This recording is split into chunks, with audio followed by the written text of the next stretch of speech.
ರೀತಿಯಾಗಿ ತುಟ್ಟಾಗ್ಯದಪ್ಪ ಅಂತಂದ್ರೆ ಬದುಕೋದು ಕಷ್ಟ ಅದ. ಮುಂಜಾನೆ ಸಾಯಂಕಾಲ ನಾನು ದುಡಿದ್ರು 500 ರೂಪಾಯಿ ಪೇಮೆಂಟ್ ಸಿಗೋದಿಲ್ಲ, 300-400 ದುಡಿಯೋದು ಬಂದ ತಕ್ಷಣ ಅದ್ರ ಜೊತೆಗೆ ನಾವು ಕಲಿಸಿಬಿಟ್ಟಿವಿ. ನಮ್ಮ ಗಂಡು ಮಕ್ಕಳಲ್ಲಿ ಸಾರಾಯಿ ಕುಡಿದು ಸಿಗರೇಟ್ ಸೇದುವಂಥ ಅನೇಕ ಚಟಗಳನ್ನು ಕಲಿಸಿಬಿಟ್ಟಿವಿ.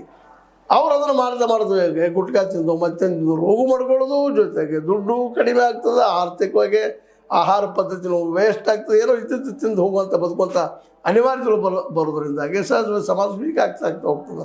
ತಮ್ಮ ಮಕ್ಕಳಿಗೆ ಕಲಿಸೋ ಶಕ್ತಿ ಅವತ್ತಿಲ್ಲ, ಎಲ್ಲ ಪ್ರೈವೇಟೈಸ್ ಮಾಡಿಬಿಟ್ಟಿದ್ದೀರಿ ಇದರಲ್ಲಿ ಶಿಕ್ಷಣದಲ್ಲಿ ಹೆಚ್ಚಿಗೆ. ಮತ್ತು ಪ್ರೈವೇಟಲ್ಲಿ ಹೋಗ್ಬೇಕು, ದುಡ್ಡು ಕೊಟ್ಟು ಹೋಗ್ಬೇಕು, ದುಡ್ಡು ಕೊಡೋ ಶಕ್ತಿ ಎಷ್ಟು ಜನಕ್ಕದ. ಇದೆಲ್ಲ ಯಾಕೆ ಸಂದರ್ಭ ಮಾತಾಡೋದಪ್ಪ ಅಂತಂದ್ರೆ ದೇಶ ಒಡೆಯುವಲ್ಲಿ ನಾವೆಲ್ಲರೂ ಕಾರ್ಯಕರ್ತರಾಗಿದ್ದೀವಿ. ನಮ್ಮಲ್ಲೇ ಒಂದು ಕರೆಕ್ಟ್ ಅಂತ ಒಂದು ಪ್ಲ್ಯಾನ್ ಇಲ್ಲ, ಏನಿಲ್ಲ, ಯಾವ್ದು ಮಾಡ್ಬೇಕಂತಿಲ್ಲ.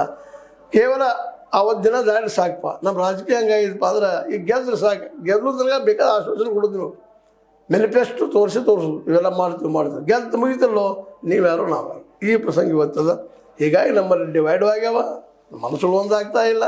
ಆದರೂ ನಾವು ಬದುಕ್ತಾ ಇದ್ದೀವಿ ಹೇಗೋ ಏನೋ. ಆ ದಿಶೆಯಲ್ಲೇ ಕಿಶೋರ್ ಅವ್ರು ಹೇಳಿದ ಮಾತಾ ಸತ್ಯದ. ಕೋವಿಡ್ ಸಲುವಾಗಿ ಬಂದಾಗಿ ಎದುರಿಸೋನು ಕೋವಿಡ್ದಾಗಿದ್ದನು.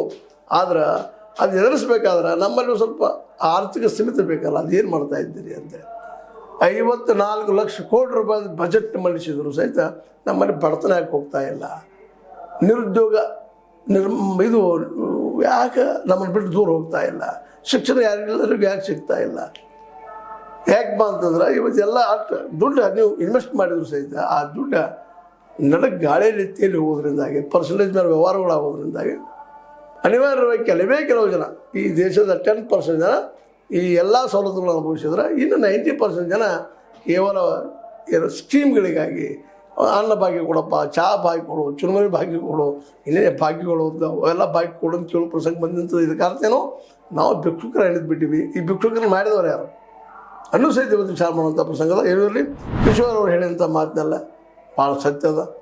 ಅದಕ್ಕೆ ಇವತ್ತಿನ ಎಲ್ಲ ಚಿಂತಕರು ವಿಚಾರ ಮಾಡಿದ್ರು ಯೋಗ್ಯ.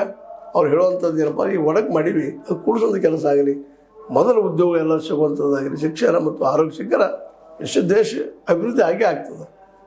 ಆದರೂ ನಮ್ಮ BJP ಹೇಳ್ತಾರೆ ಅಭಿವೃದ್ಧಿ ಆಗಿಲ್ಲ ಅಂತ. ಅಭಿವೃದ್ಧಿ ಅಂದರೆ ಏನು ಅನ್ನೋದು ಅವ್ರನ್ನ ಕೇಳಬೇಕಾಗಿದೆ ಅಂತ ಹೇಳ್ತಾ, ಏನಲ್ಲಿ ಒಗ್ಗಟ್ಟು ನಮ್ಮಲ್ಲಿ ಬರಬೇಕಾಗಿತ್ತು, ಬಂದಿಲ್ಲ. ಅದ ಕಾರಣ ನಾವೆಲ್ಲರೂ ಅಂತ ಹೇಳ್ತಾ, ಜೊತೆಗೆ ನಮ್ಮ ಸರ್ಕಾರವೂ ಸಹಿತ, ನಮ್ಮ ಸರ್ಕಾರಗಳು ಸಹಿತ ನಮ್ಮನ್ನು ಒಗ್ಗಟ್ಟಾಗಿರ್ಕೊಡ್ತಿಲ್ಲ ಅನ್ನುವಂಥ ಮಾತನ್ನು ಮಾತಾಡ್ತಾ, ಇದು ನಿಮಗೆ ಲೈಕ್ ಆಗಿರ್ಬೋದು. ಕಿಶೋರ್ ಅವ್ರ ಮಾತು ಲೈಕ್ ಶೇರ್ ಮಾಡಿ, ಕಾಮೆಂಟ್ ಮಾಡಿ, ಜೊತೆ ಸಬ್ಸ್ಕ್ರೈಬ್ 16 ನ್ಯೂಸ್ ಅರ್ಥ ತರಬಹುದು. ಸತ್ಯಕ್ಕಾಗಿರಲಿ. ವಂದನೆ.